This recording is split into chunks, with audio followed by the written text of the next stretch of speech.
Sebuah cerita dari kedai kopi. Rekan pertama saya, sebut saja Ani, bercerita seperti kebanyakan orang pada masa kuliah, seringkali menitip tanda tangan untuk absensi. Waktu itu, absensi dilakukan dengan cara mengisi kertas absensi yang diedarkan. Nah, demi menunjang kelancaran proses titip-menitip ini, tentunya paraf harus dibuat sesederhana mungkin, sehingga teman yang dititipi tidak tiba-tiba amnesia ketika harus meniru paraf yang rumit. Rekan kantor saya namanya berawalan huruf A. Jadilah dia membuat paraf. Hanya berbentuk huruf A saja. Singkat, mudah, gampang diingat. Petaka baru datang saat masa ujian tiba. Rekan saya itu tidak diizinkan ikut ujian. Alasannya, simple, Anda tidak pernah masuk kuliah. Hah, rekan saya terheran-heran.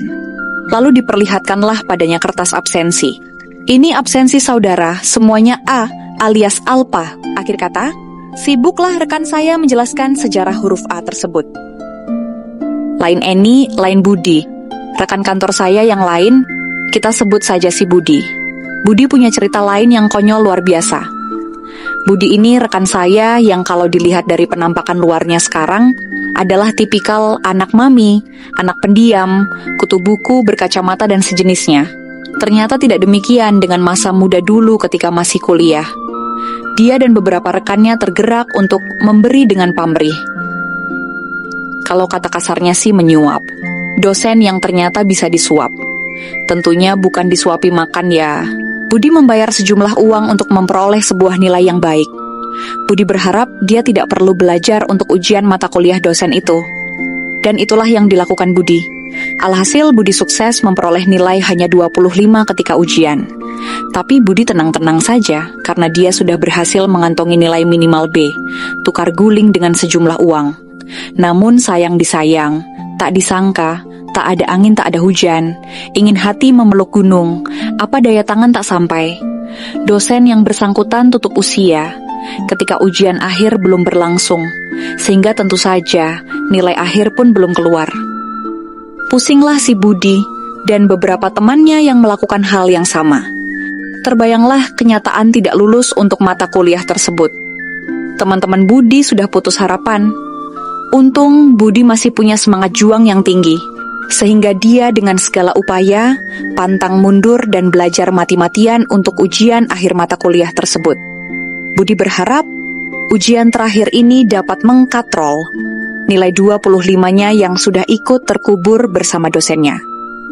Bersyukurlah Tuhan masih menghargai kerja keras Budi, sehingga dia lulus dengan nilai pas dan berhasil memperoleh nilai C untuk mata kuliah tersebut. Seperti Ani dan Budi, seringkali dalam beberapa hal kita menggunakan jalan pintas. Entah itu karena kita malas, tidak ingin ribet, ingin segala sesuatu dengan cara mudah, atau terkadang kita merasa tidak mampu bila kita melewatinya dengan jalan biasa. Dari cerita konyol kedua rekan saya itu, saya mendapat pelajaran yang tidak konyol. Bahwa jalan seperti apapun yang kita pilih, masih ada kuasa lain di luar kuasa kita dan orang-orang lain. Akan ada suatu masa, suatu titik di mana, seperti apapun kita mengusahakan, ada kuasa Tuhan yang melampaui segala sesuatu. Tidak ada satu orang pun yang bisa memastikan hal yang ada di depan kita. Tidak paranormal, tidak dukun, tidak cenayang, bahkan diri kita sendiri pun tidak. Karena itu sebaiknya kita tidak menggantungkan apapun pada orang lain, dan tidak mengandalkan diri sendiri saja. Berusaha dan berserah pada Tuhan itu kuncinya. Tidak ada keberhasilan yang dilalui dengan jalan pintas, semuanya melalui perjalanan dan proses. Mungkin seringkali kita mendengar, melihat dan membaca ada banyak orang-orang yang berhasil dengan jalan pintas. Percayalah, itu tidak akan bertahan lama. Dan lagi, bukankah hal-hal yang kita usahakan dan perjuangkan dengan sungguh-sungguh, dengan peluh keringat bahkan dengan air mata, akan terasa jauh lebih manis dan berharga pada saat kita memperolehnya? Terlebih lagi, jalan pintas yang tidak benar akan mendukakan Tuhan.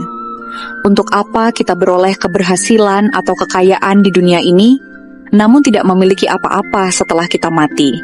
Dan bahkan, kita tidak tahu di mana kita akan berakhir setelah kita mati. Kembali mengutip quote Bhiksuni Venerable Manko yang saya sukai, saya mendapatkan kedamaian mengetahui bahwa apa yang saya lakukan sekarang tidak akan memberikan saya kesedihan atau penyesalan dalam usia tua.